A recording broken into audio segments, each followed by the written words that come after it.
विपत्ति निवारिणी गायत्री भाग 5। गायत्री द्वारा संपूर्ण दुखर निवारण। कुबुद्धि को ही माया, असुरता, अंध तमिश्रा एवं अविद्या नाम नामित कराई थाए। एही आवरण मनुष्यर मनभूमि उपरे गभीर भाव जेते जमाट बांधे से अनुसार मनुष्य सेते अधिक दुख कष्ट भोग करे।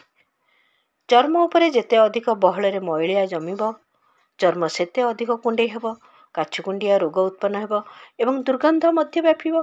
यह जेते कम हेब, काछुकुंडिया एवं दुर्गंध तदनुसारे कमिजिब। शरीर रे दूषित विजातीय विष एकत्रित न होई पारिले कौनसी प्रकार रोग हेब नहीं, किंतु एही विकृति जेते अधिक जमाट बांधिब शरीर सेते अधिक रोगग्रस्त होइजिब।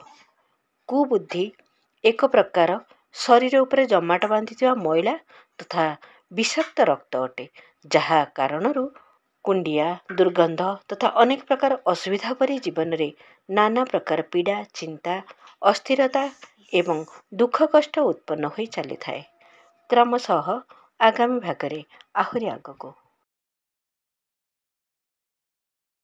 विचार क्रांति दूत यूट्यूब ओडिया चैनल को सब्सक्राइब करिया सह परवर्ती वीडियो प्राप्त करिया पई बेल आइकन दबांतु एवं विचार क्रांति दूत ओडिया फेसबुक पेज सह जोड़ी हुंतु। धन्यवाद।